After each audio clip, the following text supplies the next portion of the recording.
Yeah, just wait.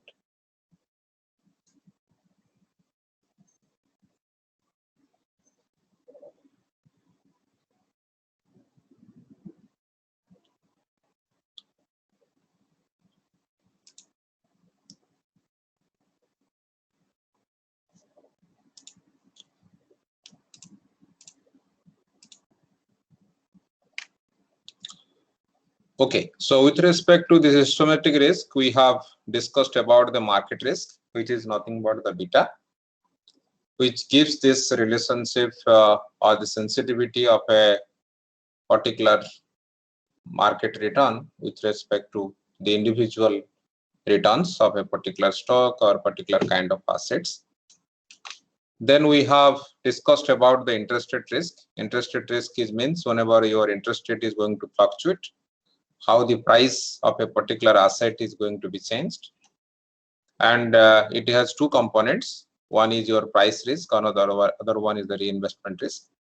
If the interest rate increases, then the price risk is going to be more, or in the sense that due to the increase in interest rate, the price of a particular asset will go down. That's why we are more exposed to the interest rate risk. And reinvestment risk basically talks about whenever your market interest rate is more, then whatever cash flow you are going to get from that particular asset in the interim period, that asset can be invested or reinvested in the market in a better rate. So that's why the price risk and the reinvestment risk both basically go in a inverse way. So if the price risk is increasing, then the reinvestment risk is declining. If the price risk is decreasing, then the reinvestment risk is increasing. So that's why the two parts of interest rate risk move in the opposite direction that we have discussed in the previous class with respect to the price of the bond example, whatever we have taken. Then the second one is the inflation risk. Already all of you know what is the inflation. Inflation is nothing but the rise in the price.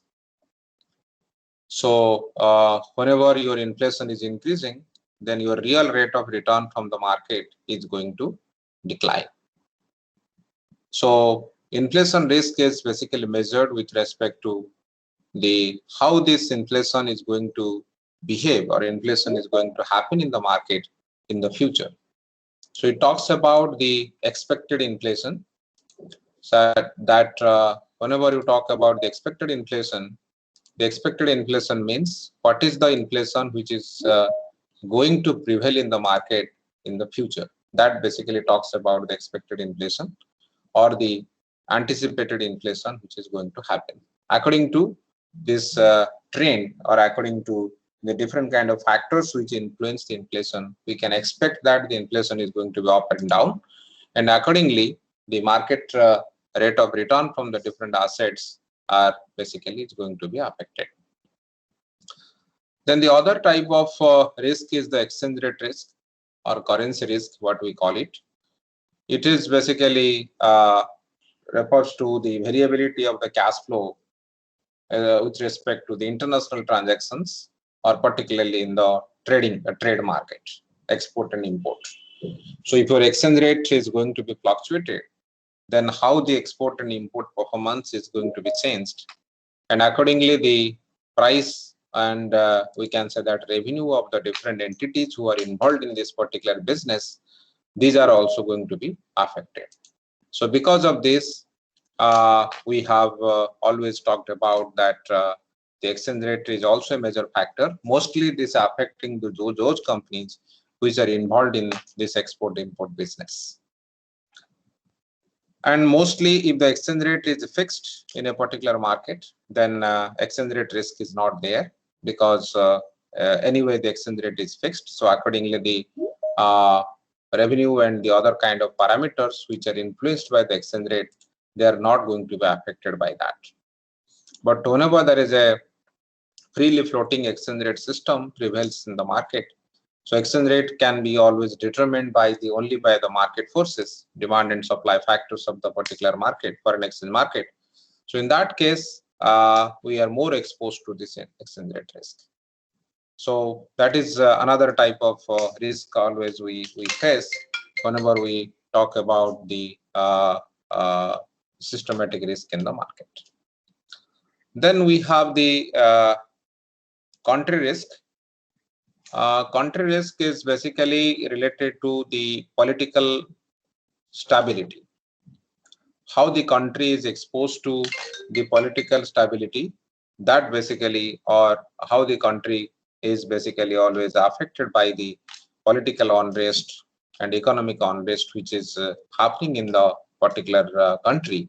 So in that case, we are talking about the country risk. It is basically the probability of loss due to the political instability in the buyer's country, resulting in inability to pay for the imports mostly.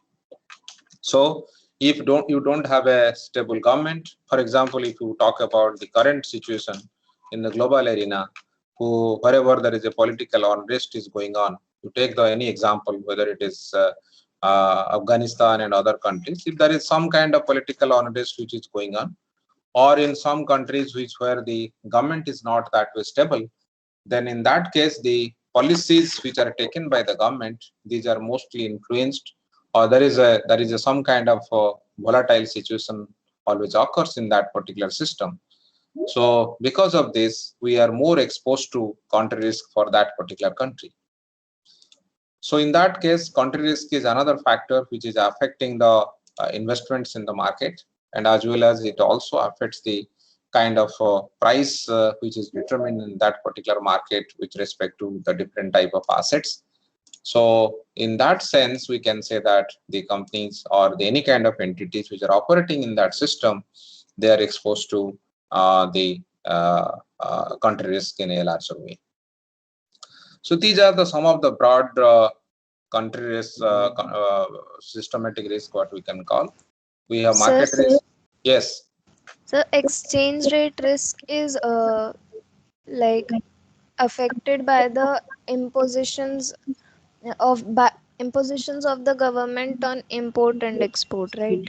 Not necessarily only the government restrictions or government impositions. It also depends upon the demand for the foreign currency or the supply of the foreign currency. So there are certain kind of one factor is with respect to the policy measures, but another factors also come automatically with respect to the market. You might have known that maybe some years back, whenever Raghuram Rajan was the governor, you might have heard that there are these exchange rate fluctuations with respect to rupee and dollar. Our rupee was highly, we can say that depreciating against this dollar. So what is the reason for that? It is not that the government has done something. Government has taken certain measures. Government has taken certain measures to cover up that particular thing or to rectify that particular problems. But it is not because of the policy. It is because of the demand and supply of the foreign currency in India with respect to this US dollar. It is not necessary that always it basically creates or it generates from only the policies. It can be also created by the fundamentals of the market, which are affecting the demand and supply of the foreign currency. You see, if your supply is less for the US dollar and you are demanding more US dollar, then what will happen that it will automatically have the impact on the exchange rate. We'll So explain this. demand and supply of foreign currency, we measure it by the demand and supply of the foreign goods. Demand and supply of the foreign goods. Yes, goods and services. Okay. Okay. So then we have some kind of unsystematic risk. The unsystematic risk, already I told you, the unsystematic risk is basically always it's specific to a particular entity or particular individual, which we can call it a diversifiable risk. If you are constructing a portfolio which comprised of the different kind of characteristics or different kind of parameters, then there is a possibility of reduction of the unsystematic risk. But systematic risk cannot be diversified or it cannot be reduced, but unsystematic risk can be avoided. So there are different types of unsystematic risk. Always the companies and other kind of units in the particular financial market always face. We have different type of unsystematic risk. We have business risk, we have financial risk, we have default risk, we have liquidity risk, we have maturity risk, we have the call risk. There are different type of risk always we face. Then what exactly? Can you tell me what is business risk? Any guess? Whether the business will succeed or fail. How you can quantify that? By the returns that they are getting, I guess, or the amount that they are spending. Based on that, we can have an estimate, I guess. Okay. In anybody else? Any whatever thing Ravi has said, anybody can wants to add something to that? Yes. Sir, if the returns are smaller or greater than the investment, so we can determine the profit and loss. Okay. So that means, are you telling that the business risk with respect to the profit? Yes, sir. Like if the business will succeed or not, we can quantify it by the profit and loss, right?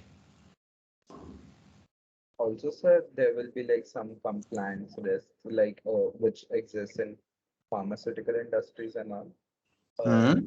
Plus, like there is reputation risk and stuff. Okay. But can you tell me one quantitative measure? For example, I want to measure the business risk of a particular company. So how can I measure that? I want to quantify the business risk. So any idea how to quantify the business risk, or any proxy which can be used to measure the business risk in the quantifiable manner? Sir, can we take the amount of debt the business has? That is the financial risk. That is not the business risk. Sir, we have beta values. I don't know if we can consider beta values to be. Beta is the market risk. Beta is the market risk. Already we have discussed about that. Sir, return on investment? Return on investment. So from there, you see, already all of you know that how the risk is measured. It is basically, risk basically talks about the volatility or the fluctuations of something, right? So the fluctuations of the cost of factors of production. Cost of the factors of the production. Okay. If you consider cost and as well as the return and all kinds of things, everything is reflected through what? In a company, whenever you are talking about the cost of the production, you are talking about the return from the financial assets, all kinds of things, if you comprised of, that is all reflected through what item? Which Profit. item of the, yes? Profit. Profit. Okay. Revenue. Revenue. Exactly. Revenue means I'm talking about the total income, sales revenue particularly, right? So if you go for a volatility, if you check the volatility of the sales income or sales revenue of a particular company, that will give you an overall idea, which is basically reflecting all the parameters, whatever you said, whether it is the cost of goods and services, whether it is the return from the different assets, whatever they have invested in the market, all kinds of things will be reflected through that. So because of that, we basically, so if you formalize the definition of a business risk, it is basically the uncertainty of income flows that is basically caused by the nature of the firm's business. So business risk has basically two components. One is your internal, other one is external. The internal component basically comes from the operating conditions or the operating efficiency of the firm, how the company is basically operating, whether this transaction cost is less or the operating cost for managing that particular company is less, and it is basically manageable within or by the firm. They can go for a different kind of measures to reduce their cost and all kinds of things. By that, they can reduce the business risk. And the other one, the external component, basically comes from the operating is the result of the operating conditions which the firm face, but it is not in the control of the firm. It is beyond the control of the firm. For example, just now you said the cost of the goods and cost of the raw materials, cost of the inputs which is used for the production. That price is not determined by the firm. or the company. It is determined by the other factors. So if the other factors will change, automatically what will happen that it will either increase or decrease the cost of that particular raw materials and other kind of inputs. So, and automatically the company's total revenue or the profit or the income is going to be affected. So business risk is basically, already I told you, it is measured by the distribution of the firm's operating income. And how the firm's operating income is calculated, it is firm's earning before interest and the tax. That is basically always we consider. And if you go for a measuring the standard deviation of this particular measure, you can tell that basically give you the idea that what is the amount of business risk the particular company is facing in a particular period. So that is what basically the business risk is. And this is the way we can measure this business risk.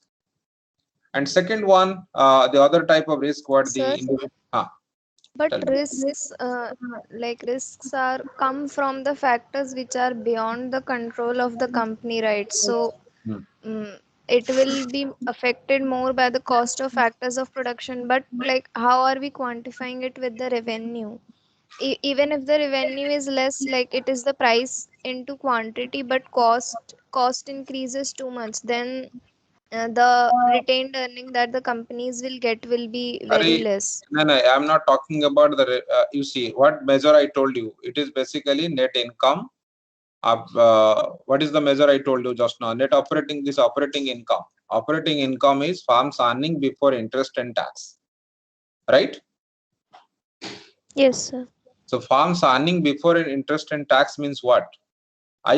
What basically I said, your measure income source is what? It is the sales of a particular company. It is the total income, right? The total income is company generating, and whenever you are talking about the total income, then total profit is how much? The total income minus the total cost what the company is bearing. Yes, sir. The total cost, whenever you consider, the total cost means, if I take your example, the total cost also includes the cost of raw materials, goods, and other kind of thing what the company is using for the production of that commodity. So now, if your cost of the production will be increasing, then your total of profit will go down. Yes, sir. If the total profit will go down, then what will happen? For example, we are not talking about the actual figure of that particular data. We are talking about the variations or the volatility of that data. Let for one particular month, the total operating profit is let 5,000 crore. Then next year or next period, it has become 4,500 crore. The next period, it has again increased to let 4,080,000 crore, 4,800 crore. So like that, whenever you talk about this, if you see the fluctuations are more, that means it is not within a range. There is a certain kind of high volatility we are observing with respect to that figure. Then we can say that either this particular total profit or the operating profit of the company is getting affected due to the cost factor, or it may be because of the other external factors where the company is not able to sell the product. The particular fluctuation can happen because of the increase in the cost. The particular fluctuations can happen because of the fluctuations of the income also. Yes or no? Yes.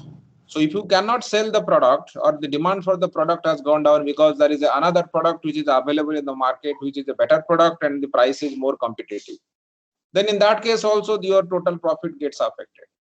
So that means your overall business is exposed to certain kind of factors. That is basically what we want to measure. So this is what basically we are talking about. This is a proxy, which is basically always we consider to find out that what kind of business risk exposure the company has. And those exposures basically comes from the both cost side and as well as the revenue side. So because of this, we have considered the distribution of the firm's operating income. So which incorporates both the cost aspect and as well as the revenue aspect. Is it clear? Yes, sir. Yes, sir, it's clear. Okay. Then we have the financial risk. Already somebody has told you that financial risk is basically always associated with the use of the debt financing. How much loan or how much kind of debt the company has.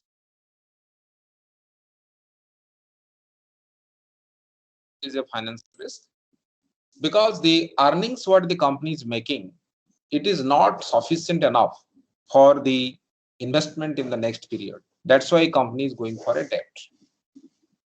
So if somebody has taken the debt, then they have to pay the interest because debt has an interest component. You have to pay the interest against that. So if your earnings is not sufficient enough to pay that particular fixed obligations in terms of the interest payments, then you are exposed to, or the company is exposed to, the financial risk. That means that leads to more financial risk, leads to insolvency. If there is an insolvency, then finally there is a possibility of liquidation. The company can be liquidated. So financial risk is basically always measured through the debt equity ratio of the firm, because equity is the owner's capital what the company has, and debt is the money, or debt is the capital which is raised from the different other sources which is external to the firm. So higher the ratio, higher the financial risk. So leverage, if the company's leverage is increasing, then we can say that company is more exposed to the financial risk. So therefore we should, you see that you heard about the 2008 crisis, financial crisis, yes or no? Yes, sir. So 2008 financial crisis जब हुआ था, which company has collapsed? Which company has been liquidated? Lehman Brothers. Lehman Brothers. तो Lehman Brothers का debt equity ratio कितना था पता है? Their owners' equity capital and how much money they have taken as a debt. You know that what is the leverage ratio or the financial leverage of the company? It was around 30. That means the total debt is 30 times more than the equity whatever they have. So that, because this nature of the business was, you know that Lehman Brothers was an investment bank, and the major job of the investment bank is to provide the services. That's why they also go for a loan business. They can take the loan from outside and provide that financing to the different other activities and generate certain margin against that, and that is the profit they create from this. And these loans, basically whatever they have given, and all those loans were basically liquid, became NP or the non-performing assets. And whenever the loans were given, they have taken some kind of assets which are the real estate market, which was taken as the collateral. And you know there was a housing bubble which has happened in US that time, and the price of those assets also have gone down. So because of this, what has happened that even if they want to recover that loan, they were not able to recover that loan. The reason is basically the price of that particular asset which was used as a collateral, that price was also. I'm telling in a very layman perspective. There are other technicalities against that, but the major factor which is basically contributing to that, one is your housing bubble and other kind of factors which are there obviously, but another factor is also there, that is basically what we can call, that is the high financial risk of that particular company. That is also another thing basically you have to keep in the mind. So the financial risk of a company is measured through the leverage ratio. Then the other type of risk is the default risk. The default risk is basically what? If somebody has committed certain things to pay you, but this particular commitment is not fulfilled, then we can say that that particular person or particular entity is in default. So this is basically arises from the failure on the part of the borrower or the debtor to pay the specified amount of interest or to repay the principal, both at the time specified in the debt contract or the covenant contract. Indenture means it is the document. So in that case, what is happening? If somebody has taken the loan and you have not paid the loan, or you have not paid the interest of the principal against that, that means you are a defaulter. Then the default risk of the company increases. In the reverse side, let you have invested in a bond, and the company has promised you to give 10% interest against this principal, against this par value of that particular bond. But let for some reason the company was not able to repay that particular, or periodically you will receive your coupon payments. Then we can say that that is also a default risk from the company perspective. So the default risk can arise both from the borrower's point of view or the debtor point of view, depending upon the probability of cash flow which should be realized, but that is not realized in that particular specific time period. Okay. So the default risk is, that's why from the banking perspective, default risk is very important, or we can also, other name of the default risk is the credit risk. So if there is a default, then obviously the credit risk is going to be increasing. That is what always you can keep in the mind. So that is another type of risk, unsystematic risk, what basically we face. Then the other risk is the liquidity risk. What is liquidity in a general sense? Can you tell me what is liquidity? When we can say that one asset is liquid? So when there are buyers and sellers, like at any point of time to trade the asset. Okay, good. Any other ways? A clear definition of liquidity, Aditya? In general, what is liquid? Why we can say that it is liquid? The money flow in the market, like the money which is in use. Which one is the most liquid asset? So cash. Cash. So how fast you can convert a particular asset into the cash? We can say that that asset is more liquid. Yes or no? In general sense, if you can convert a particular asset into cash, how fast? So if it is easily converted into the cash, we can say that it is more liquid. Is it right? Correct or not? Yes, sir. Yes, sir. Okay. Okay. But in the market sense, already you have given this correct meaning of that. That liquidity means how easily we are basically going to sell the asset in the market. That means the transaction cost of investment or taking the position in the market should be low. Okay. So it must be possible to trade, or it must be possible to sell a particular asset in a particular market in an easier way or in a faster way if there is less cost and as well as the convenience is there. Okay. But if there is a greater uncertainty or there is a high transaction cost, then we can say the liquidity risk will be more. Okay. If you talk about, yes. Could you give some examples where it is hard to generate cash, which is more risky in terms of liquidity? You are talking about a common example, or you want an example from the financial market point of view? So any general example, I mean. For example, let me give you an example from your house. Let तुम्हारे पास एक सामान है, right? Let you have a cycle. Campus में cycle था ना तुम्हारे पास, है ना? तो साइकिल है. Yes sir. वो साइकिल को तुम सेल करना चाहते हो, right? किसी को. Yes sir.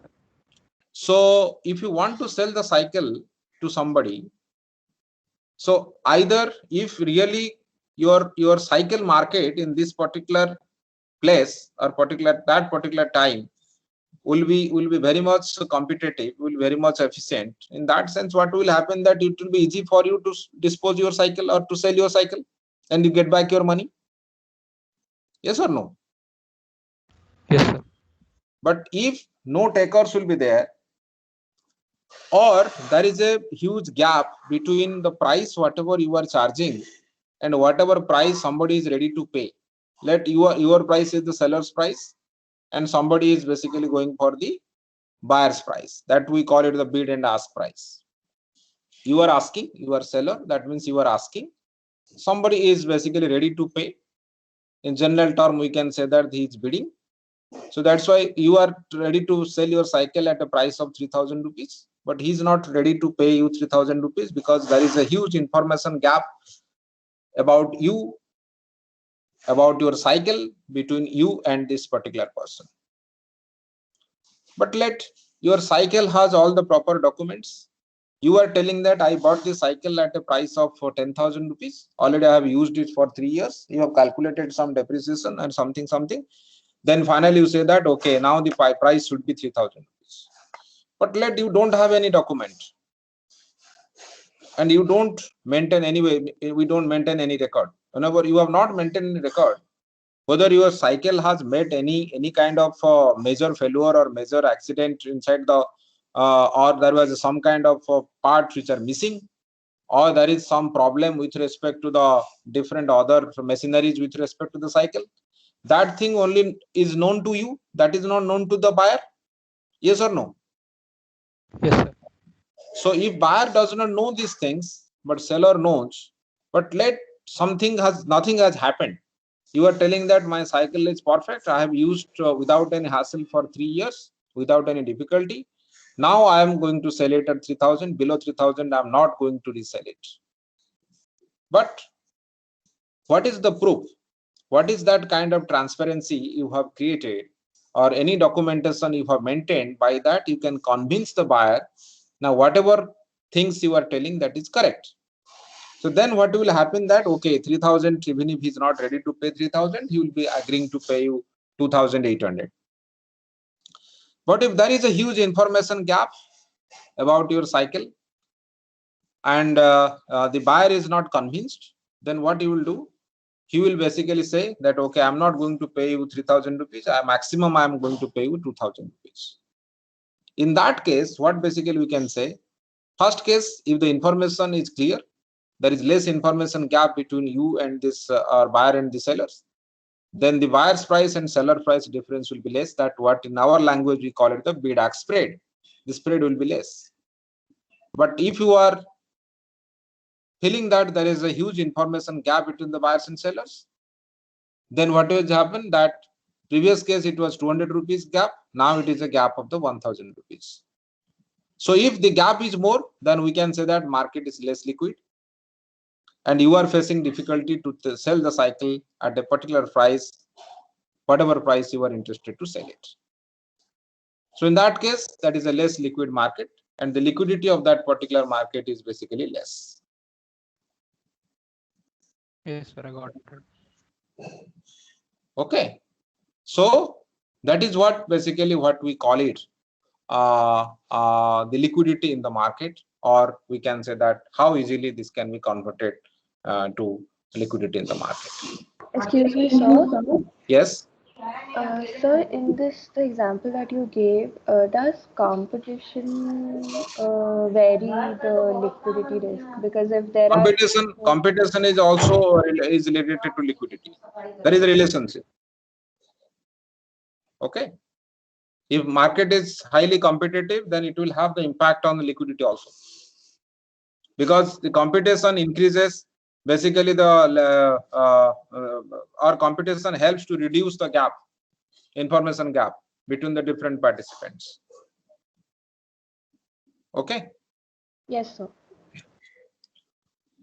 So from the banking perspective, liquidity risk basically refers to their inability to meet the liabilities towards the depositors when they want to withdraw their deposits.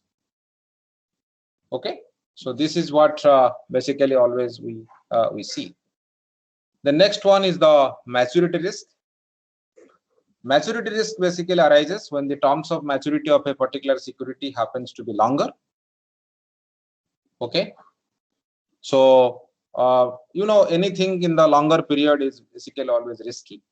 How this interest rate is going to behave, how this other kind of parameters is going to behave, that is very difficult to predict from the beginning.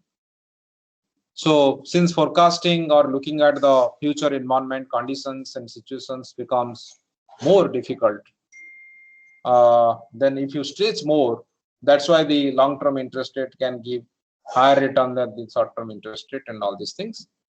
So therefore, the long-term investments always involves more risk. That is a common thing always we assume in the market. Then we have a call risk.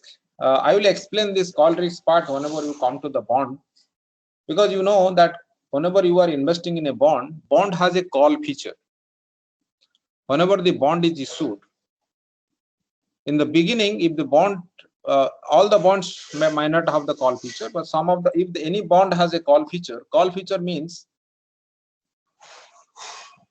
at a particular future date, after a certain point of time, the bond can be called back by the issuer. Let company A has issued the bond and you have invested in the bond, but you are not interested to sell the bond now. But if there is a call feature, there is a possibility the bond can be called back or can be bought back by the company if there is a requirement for the company, or and the call price will be determined accordingly. So you just keep that thing in the mind. We'll discuss more. I will give the examples and all these things, how the call risk is going to affect the price of the bond and how the other factors are involved with respect to that. That basically will be discussed. So in case of this bond, the bondholders bear the risk of giving up higher coupon bonds and reinvesting the proceeds only at the lower interest rate and incurring the cost and inconvenience of reinvestment in the market. So that is basically, we call it the call risk. Then we can come to the return part. Already you know what is return. It is basically a reward and a motivating force behind the investment.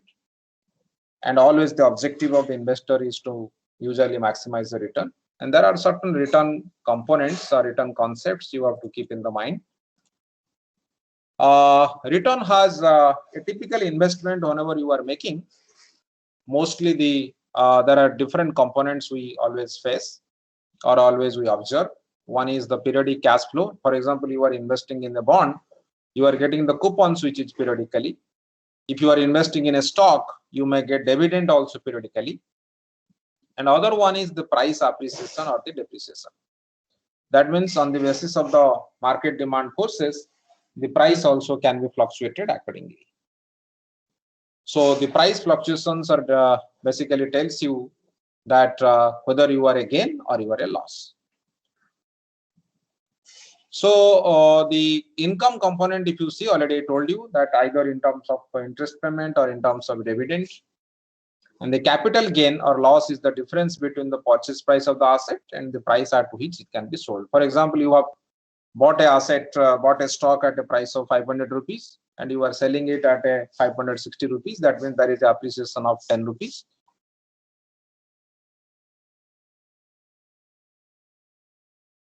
You have sold at a price of 450 rupees. Then there is a 50 rupees loss you are incurring. So the total return is basically comprised of the dividend, what you are getting, or what the interest payments, what you are getting in terms of the bond, and the capital appreciation, which is happening with respect to that. So that basically will give you the total return of the investment. So there are other concepts what basically you can keep in the mind. One is your expected return, other one is the realized return. Expected return means what you are anticipating, what you are predicting, what you are desiring, and that is also called the ex-ante return. Planned return, what basically you can call. And another one is the realized return. The realized return is actually how much you have earned. This is basically after this incident has happened, after this investment is over, how much return you are earning. That is called the ex-post earning. Then we have, from this, we can measure a holding period return. What do you mean by this holding period return? The holding period return basically measures the total return from an investment during a given or designated time. For example, you have invested 1,000 rupees for 5 years, and after 5 years you got 2,000 rupees. Then your holding period return will be your ending value, that is your 2,000 rupees, divided by 1,000 rupees. right? The ending value of the investment divided by the beginning value of the investment. Then if you want to convert it into the percentage, that is a multiplied by 100. But if you are going for the holding period yield, the holding period yield will be how much return, holding period return you are getting minus 1. Holding period yield will be your HPR minus 1. And if you want to make it annualized, then let you are holding it for 5 years, then how much holding period return you got to the power 1 by n. That will give you the annual SPR. So the common concept of the holding period return is your ending value of the investment divided by the beginning value of the investment. That will give you the holding period return, and holding period yield will be your holding period return minus 1. And your annual holding period return will be your total holding period return, how much you are getting to the power 1 by n, and n is equal to the number of years what basically you are holding that particular investment. Then another concept is already you know this, that is the nominal and real return. And generally this relationship between the nominal and it is basically adjusted to the inflation. If any return you are adjusting with respect to the inflation, we can call it that is the real return. And the relation between the nominal and real return is 1 plus nominal return is equal to 1 plus real return into 1 plus inflation rate.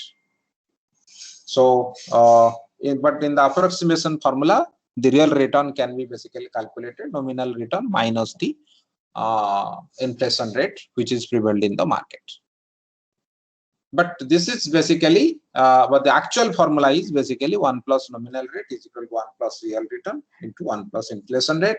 Then 1 plus real return is equal to your 1 plus nominal divided by 1 plus inflation. So that is the basically Fisher's equation, what we can call it. And using that particular formula, we can establish the relationship between the nominal return and the real return. Then you have required rate of return. It is the minimum expected rate of return which is required to induce or to pursue an investor to purchase the security given its risk. So if you want to invest in a particular security, then how much return, minimum return you want to participate in that particular kind of investment. That is basically your two types of factors, basically your component basically comes into the picture. One is your risk-free rate of return, that means your treasury bill rate and other things what the market is giving, where the other type of risk is 0, and plus the risk premium. Whatever extra risk you are taking to invest in that particular asset, if you add these two components, then you can get this required rate of return. And how the risk premium of a particular market is basically measured. The risk premium in a particular market is basically a function of the different macroeconomic factors like growth rate of GDP, inflation, interest rate, etc. And there are some company specific variables from which or in which company you are trying to invest or you are interested to invest, or in which industry you want to pick up. So if you compare that risk premium, let risk premium in India is more than the risk premium in US, because the investment risk or the risk aspects of the particular market in India is relatively higher than the risk factors in the US market.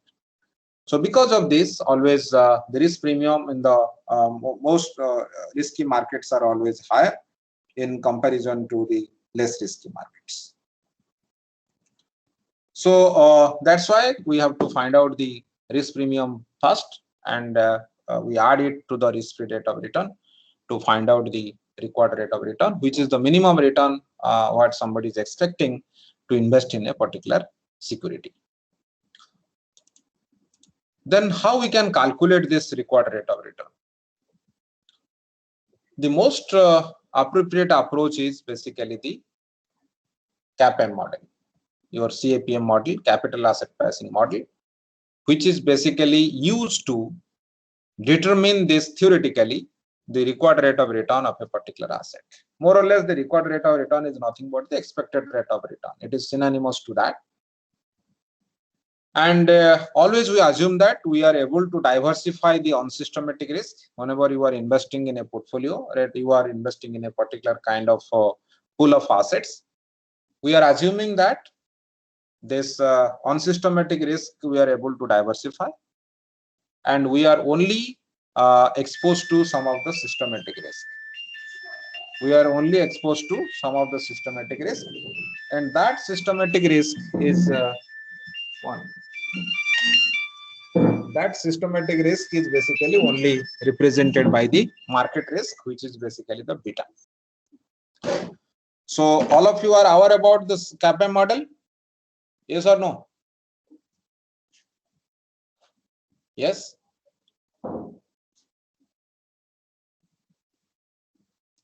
Am I audible?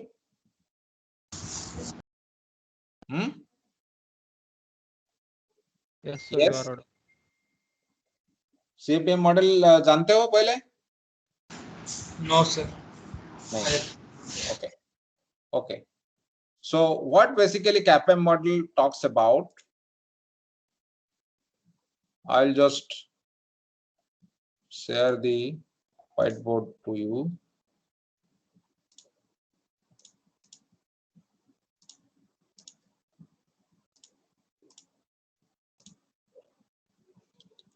Okay. The CAPM model is basically what? Whenever we calculate the expected return or the required rate of return of a particular asset, and we assuming that we are able to diversify the systematic risk, unsystematic risk, then we are telling that only we are exposed to the market risk, and the market risk is the beta. That means what it tells, your expected return of a particular asset is a function of beta, and beta is the market risk. Then what we do, we basically, how then expected return is calculated? It is basically your RF, risk-free rate of return. Generally, if you are investing in the government bonds, T-bills and etc., whatever return you get, that is called the risk-free rate of return, because risk-free rate of return is nothing but where the default risk is zero. Then RF plus beta into RM minus RF. The RM is basically your market return, and RF is equal to your risk-free rate. So this is basically, we call it the market risk premium. Market risk premium. So this is the market risk premium, and beta is basically the market risk. So that means the return of a particular, expected return of a particular asset is determined by the beta, and this is risk-free rate of return. So if the beta is more, then your expected return or the required rate of return will be more. If beta will be less, then the expected return will be less. Then how basically we can test? This is the basically the CAPM model. The CAPM model tests that the expected return of a particular security is determined by the market risk. Okay. So then how basically we can say that whether this beta is really a factor which is affecting the expected return or not? In that case, we have two steps. First, what we do, already I told you that how to calculate beta. Then what we do, let for example, we have 50 companies. For 50 companies, we have the daily returns of a stock, daily returns data we have available for let 5 years. 5 years daily return data available for 50 companies, and using this we are trying to examine whether this CAPM is basically holding for this particular stocks or not, or particular companies or not. Then what we do, first we calculate the beta.